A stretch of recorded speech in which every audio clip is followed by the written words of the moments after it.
9 9 ঘড়ি তাৰ মানে বুজি পালা 9 ঘড়ি মানে 12 ঘণ্টিয়া ঘড়ি যিকেইটা সময় আছে চোৱা 9 বাদে কোনো সংখ্যা আছে নেকি নাই মানে কেৱল 9 ৰে বুজাইছো আমি এইখিনি যদি আমি হিচাপ কৰো যেটো সময় যত লাগে হেতুৱে পাম বুজি পালা এতিয়া এইখিনি চাই লোৱা ওপৰত কেইটা বাজে 12টা বাজে 12টা বাজেটো চাই লবা কি হয় 9 + 9 / √9 আছে √9 মানে কিমান √9 মানে 3 ৰে যদি আমি 9 ক ডিভাইড কৰো কিমান টাইম ডিভাইড হয় 3 টাইমস তো 3 + 9 কিমান হ'ব 12 12 হৈ গল না 12টা বাজিল না এইটো চোৱা 9/9 9 9 কেইবাৰ যায় এটা বাজিল 9 + 9 মানে 18 18 / 9 দুইবাৰ যাব দুটা বাজিল √9 মানে 3 তিনিটা বাজিল √9 মানে 3 + 9/9 মানে 1 3 + 1 4 হৈ গল ইয়াতে কি আছে √9 এই পিছৰ চিনটো কি এইটো এনেকা √9 পিছত এটা স্টিয়াৰিং সিস্টেমটো গাড়ীৰ বুজি পাইছা গাড়ীৰ স্টিয়াৰিংটো এনেকুৱা দেখাত না নাই আমি যদি ভাবো জটিল খুব জটিল নহয় একদম সহজ বস্তু এইটো যেনে থিয় হৈ আছে এইটো কয় পিনিয়ন বুলি আৰু এইখিনি কয় ৰেক বুলি যেটো হেলনিকে পৰি আছে বুজিছা এইটো কয় ৰেক বুলি যেতিয়া আমি পিনিয়নটো ঘূৰাই দিও সোৱা পিনিয়নটো লগে লগে কি হয় ৰেকটো স্লাইড হয় না ৰেক স্লাইড হলে এইটো চকাৰ আগফালে যায় আৰু এইটো চকাৰ আগফালে লগো আছে সেইটো কি কৰে চকাটোক টানে আৰু এইটোক ঠেলে তাৰমানে চকাটো চলা লাহে লাহে ঘূৰি গল না এতিয়া পিনিয়ন এইফালে ঘূৰাই আছো চোৱা ৰেক এইফালে আহি আছে আৰু এইটো চকাক টানি আছে এইটোক ঠেলি আছে চকা ঘূৰি গল বুজি পালা ইয়াতে কিবা আৰু কিবা কনফিউজন আছে নেকি চোৱা এইটো পিনিয়ন বুলি কয় পিনিয়নটো যদি আমি ঘূৰাই দিও তেতিয়ালে কি হয় ৰেক তাৰ লগত স্লাইড হৈ যায় গৈ থাকে হয় না নাই চোৱা এনেকে গৈ আছে গৈ থাকিলে চকাটোক ঠেলি আছে এইটোক টানি আছে ঘূৰি গল না নাই এতিয়া এইফালে ঘূৰাই দিও এইফালে ঘূৰি গল বেক ইয়াতে কি আছে দুটা ৰেক আছে আৰু মাজত এটা পিনিয়ন আছে বুজিছা অৰ্ম হইলত কি হয় এই ইয়াতে এটা বস্তু পাইছিলো কম বল প্ৰয়োগ কৰি বেছি ওজনৰ বস্তু আমি উঠাব পাৰো নাইবা কম বল প্ৰয়োগ কৰি বেছি বল পাব পাৰো যেনেকে এইটো যদি আমি এনেকে ঘূৰাই থাকো ঘূৰাই থাকিলে কি হ'ব এইটো লাহে লাহে ঘূৰিয়ে থাকিব না ইয়াতে কিবা ওজনৰ বস্তু আমি ৰছীৰে বান্ধি দিলে উঠিয়ে থাকিব লাহে লাহে আমি গমেই নাপাম কিমান ওজন বুলি বুজিছা এতিয়া চোৱা এনেকুৱা বস্তু বনালে এইটো একেই কথা হয় না নাই এইটো আৰু এইটো একেই সো এনেকে ঘূৰাই থাকিম বস্তু উঠিয়ে থাকিব হল আৰু এটা কথা হল ইয়াতে বলৰ দিশৰ পৰিৱৰ্তন হয় সো এনেকুৱা গিটাৰত তোমালোকে দেখা পাইছা না গিটাৰত বহুলভাৱে ব্যৱহাৰ হয় চোৱা এনেকে বলটো আমি ঘূৰণীয়া দিশত প্ৰয়োগ কৰি আছো না নাই ইয়াৰে হুতা কোনফালে টান খাব এইফালৰ পৰা টান খাব না এইফালৰ পৰা টান খাব না নাই সো বলৰ দিশৰ পৰিৱৰ্তন হল আৰু এটা হল যে এই এনেকে ঘূৰাই আমি যিমান ফ্ৰিকুৱেন্সি আমাক লাগে তাৰৰ যিমান টান লাগে তাৰ মানে সেইখিনি টান আমি পাব পাৰো যেটো আমি হাতেৰে টানিলে এই টানটো অসম্ভৱ হয় না নাই ইমান টান আমি টানিব পাৰিম জানো নোৱাৰো গতিকে আমি কম বল প্ৰয়োগ কৰি বেছি বল পাব পাৰিলো না নাই এইটো দুটা বল ৰাখো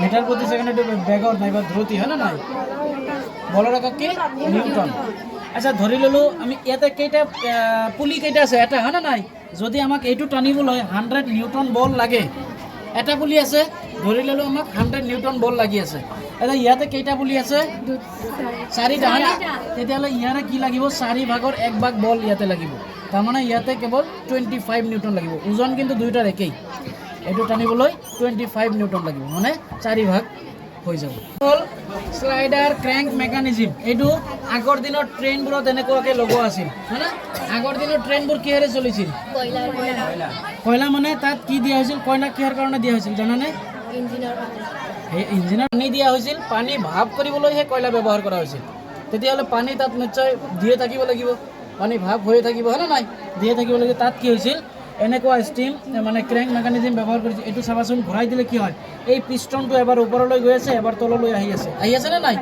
এটো মন কৰিবা এতিয়া এই বস্তুটো ইয়াতে চাবা যেতিয়া এই পিষ্টনটো তললৈ আহিব এই বস্তুটো তললৈ আহিলে এই বস্তুটো তললৈ আহিলে পিষ্টনটো আতৰি গৈছে না আতৰি যাব না নাই এটা যেনেকৈ আতৰি আহিলে ভিতৰত কি হয় খালি জায়গা ওলাই না বহুত এই খালি জায়গা ওলোৱাৰ সময়ত ধৰা এনেকুৱা আছিল যেতিয়া এনেকৈ ঘূৰি আহিব তেতিয়া খালি হ'ব লাহে লাহে তেতিয়া এইটো সাইড বন্ধ থাকে আৰু এইটো সাইড খোলা থাকে তেতিয়া পানী উঠি আহিব না ইয়াতে পানী উঠিব না নাই পানী উঠি আহিব ধৰা এনেকৈ নামি গল ভৰ্তি পানী ভৰ্তি হৈ গল এতিয়া বাৰু এইটো ঘূৰি আকৌ যদি এই পিনে আহে মানে পিষ্টন যদি এইফালে আহি থাকে তেতিয়া কি থাকে এইটো সাইড বন্ধ হৈ থাকে আৰু এইটো সাইড খোলা থাকে তেতিয়া এইটো সাইড যদি উঠি থাকে তেতিয়া পানীৰ প্ৰেসাৰ পৰিব না নাই এইটো সাইডটো বন্ধ হয় পানী কোনফালে ওলাই যাব এইটো ফালে ওলাই যাব হয়না নাই পিষ্টন এইফালে আহিয়ে থাকিব পানী এইফালে ওলাইয়ে থাকিব মানে এইটো ঘূৰিয়ে থাকিব পানী এনেকৈ উঠিয়ে থাকিব তেনেকুৱা থাকে বুজি পাইছা এইটো বিশেষ ক'বলগীয়া নাই। আৰু এইটো হ'ল ঘড়ীৰ পেণ্ডুলাম। কিছুমান ঘড়ীত দোলক থাকে না নাই? চ' এই দোলকটো কি থাকে? দুয়োফালে দুলি থাকে না। আচ্ছা, এইটো যদি দুয়োফালে দুলি থাকে, এই চকাটো কেইফালে ঘূৰিব লাগিব? দুইফালে এনেকৈ এনেকৈ। আমি সেইটোৱে ভাবিম না নাই যে চকাটো এনেকুৱা এনেকুৱা কৰে, যাৰ কাৰণে দোলক এইফালে এইফালে যায়, হয় না নাই? কিন্তু তেনেকুৱা মুঠেও নহয়। এই চকাটো ইমান ধুনীয়াকৈ এংগলত বহোৱা আছে যে এই চকাটো একফালেই ঘূৰে, দোলক দুইফালে চাবা। হোৱা নাই ভালকৈ। এতিয়া চোৱাচোন, চকা কেইফালে ঘূৰি আছে? একফালে ঘূৰি আছে, হয় না নাই? একফালে ঘূৰি আছে না? এনেকুৱাকৈ লগোৱা থাকে আৰু এনেকুৱা এটা হেৰিৰ লগত লগোৱা থাকে। এই চকা একফালেই ঘূৰে, তাৰ ফলত দোলক দুইফালে ঘূৰি থাকে। আৰু এইটো হ'ল, এইটোক জেনেভা হুইল বুলি কয়। এইটোৰ কাৰণে যে ঘড়ীৰ ওচৰত গ'লে টিক টিককৈ এটা শব্দ পোৱা যায় না, সেই শব্দটো এইটোৰ কাৰণে পোৱা যায়। আহে না শব্দ? জেনেভা হুইল বুলি কয়, জেনেভা হুইল। এইটোৰ কাৰণে আমি শব্দটো পাওঁ, বুজি পালা? চ' এই দুটা কোনো ৱেটছ এডভান্টেজ। ৱেটছ এডভান্টেজত কি হয়, আমি কোনো এটা বস্তু কাটিবলৈ চোৱাচোন, এনেকুৱা কটাৰী নাইবা কটাৰী যেতিয়া লওঁ, তেতিয়া কি কৰোঁ আমি? এটা বস্তু এটা ছাইড দাঁৰ দিওঁ না নাই?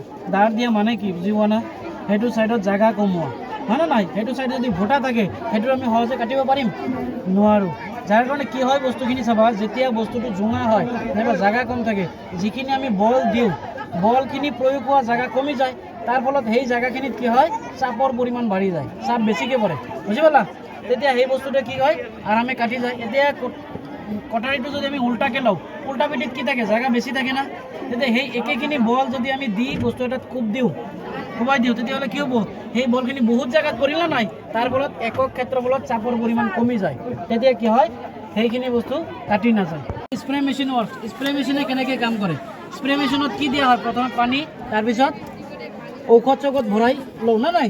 তাৰপিছত আমি এনেকুৱা মানে হেণ্ডেল এটা ধৰি কি কৰি থাকোঁ? প্ৰেছ দি থাকোঁ, প্ৰেছাৰ দি থাকোঁ। প্ৰেছাৰ দিয়া মানে কি? একচুৱেলি ভিতৰত কি গৈ থাকে? বায়ু গৈ থাকে। বায়ু গৈ থকা মানে ভিতৰত কি হ'ব? বায়ুৰ পৰিমাণ বাঢ়ি যাব। বাঢ়ি যোৱাৰ ফলত ভিতৰত কি হ'ব? চাপৰ পৰিমাণ বাঢ়ি যাব, চাপ বৃদ্ধি পাব, হয় না? তেতিয়া বায়ু পানী চব কি হ'ব? ওলাই যাব বিচাৰিব, হয় না? এতিয়া ধৰা তোমালোকৰ এটা ৰুমত যদি 10জন সোমাব পৰা, তাত 20জন কেনেবাকৈ সোমাই দিলোঁ, তেতিয়া তোমালোকৰ চাপ বেছি হ'ব না নাই? তাত চাপৰ পৰিমাণ বাঢ়ি যাব। তেতিয়া দৰ্জা এটা খুলি দিয়াৰ লগে লগে কেনেকৈ যে দৌৰিব হিচাপ নহয় না? ঠিক তেনেকুৱা, যেতিয়া ইয়াৰ ভিতৰত চাপৰ পৰিমাণ বাঢ়ি যাব, আমি পাইপটোৰে কেৱল এটা ৰাস্তা মুকলি কৰি দিওঁ, বুজিছা? পানী তেতিয়া কি হয়? পাইপেৰে ওলাই আহে।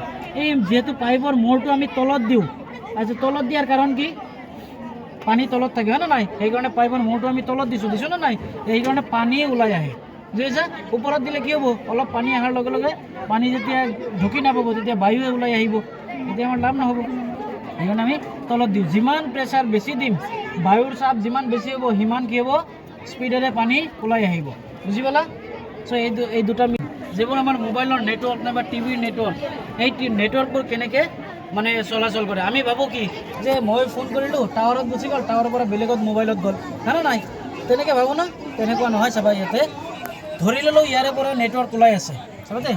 ইয়াৰে পৰা নেটৱৰ্ক ওলালে কপাৰ কেবলেৰে কি হ'ব? লোকেল এক্সচেঞ্জত যাব। তাৰপিছত তাৰ পৰা আকৌ কি হ'ব? Optical fibre. অপটিকেল ফাইবাৰ হয় কি হ'ব? মেইন এক্সচেঞ্জত যাব। এইখিনি কিন্তু তাঁৰ দে, এইটোও তাঁৰ, এইটোও তাঁৰ, তাঁৰৰ মাজেৰে গৈ মেইন এক্সচেঞ্জত পৰিল। ইয়াৰ পৰা আৰু তাঁৰ নাই, ইয়াৰ পৰা কি হ'ব? মাইক্ৰ'ৱেভ হিচাপে যাব। মাইক্ৰ'ৱেভ মানে বুজি পোৱা না? সূক্ষ্ম তৰংগ। আচ্ছা, তৰংগ পাইছা না নাই? শব্দ তৰংগ, পোহৰ তৰংগ পোৱা নাই? ক্লাছ 9ত আছে, শব্দ চেপ্টাৰ আছে না নাই? তৰংগ হিচাপে আছে। তৰংগ কেই প্ৰকাৰৰ? কি আৰু অনুপ্ৰস্থ, হয় না? চ' সেইটো বাৰু বাদ দিয়া। এতিয়া ইয়াৰে পৰা ছিগনেল কি হ'ব? ছিগনেলবোৰ তৰংগ হিচাপে যাব। ইয়াৰে পৰা ক'ত যাব? মাইক্ৰ'ৱেভ টাৱাৰত যাব। ইয়াৰে পৰা আকৌ কি হ'ব? ছেটেলাইট আৰ্থ ষ্টেচনত যাব। তাৰ পৰা আকৌ ছেটেলাইটত যাব। এইবোৰ ক'ত থাকে? আকাশত, হয় না নাই? ছেটেলাইটত যাব। তাৰে পৰা আকৌ ছেটেলাইট আৰ্থ ষ্টেচন, ইয়াৰে পৰা মাইক্ৰ'ৱেভ টাৱাৰ, ইয়াৰে পৰা আকৌ ক'ত যাব? মেইন এক্সচেঞ্জত যাব। তাৰে পৰা আকৌ অপটিকেল ফাইবাৰেৰে লোকেল এক্সচেঞ্জ, তাৰে পৰা কপাৰ কেবলেৰে আহি বিল্ডিং মানে য'ত পৰিব লাগে, বুজিছা? ছিগনেল কম্বাইন হাৰ্ভেষ্টাৰত কি হয়? কম্বাইন মানে কি? কেইবাটাও বস্তু একেলগ হৈ থাকে, হয় না নাই? চ' ইয়াতে কি হয়? কেইবাটাও কাম একেলগে হয় এই হাৰ্ভেষ্টিং মেচিনেৰে। কি হয়? প্ৰথমে এইটো মেচিন যদি আমি লৈ যাওঁ, এইটোৱে শস্য কাটিব, তাৰপিছত শস্যখিনি মৰণা মাৰিব, মানে কিবা কিবি থাকিলে সেইখিনি বেলেগ কৰিব, বুজিছা? ইয়াতে ডিছপ্লেত চাব পৰা। তাৰপিছত কি কৰিব? সেইখিনিক উৰুৱাব, মানে বাকী বেলেগ কিবা যদি থাকে সেইখিনিও ছাইড কৰি দিব। তিনিটা কাম একেলগে হ'ল না? তাৰপিছত শস্যটো একফালে ওলাই দিব, বাকীখিনি একফালে। ধৰি ল'লোঁ আমি ইয়াৰে ধান কাটিলোঁ, ধান খেতিত লৈ গ'লোঁ তেতিয়াহ'লে এইটোৱে কি কৰিব প্ৰথমে ধান কাটিব তাৰপিছত মানে খেৰ ছেপাৰেট কৰিব মৰণা মাৰি খেৰ ছেপাৰেট কৰিব তাৰপিছত ধানৰ লগত আৰু কি থাকি যায় পতান থাকে না নাই সেই পতানখিনি লাষ্টত উৰুৱাই সেই ছেপাৰেট কৰি দিব বুজি পালা তাৰমানে একফালেৰে জগজগীয়া ধান একফালেৰে খেৰ পতান যি আছে চব ওলাই যাব আৰু বহুত স্পীডত হয় সময় বাচে বহুত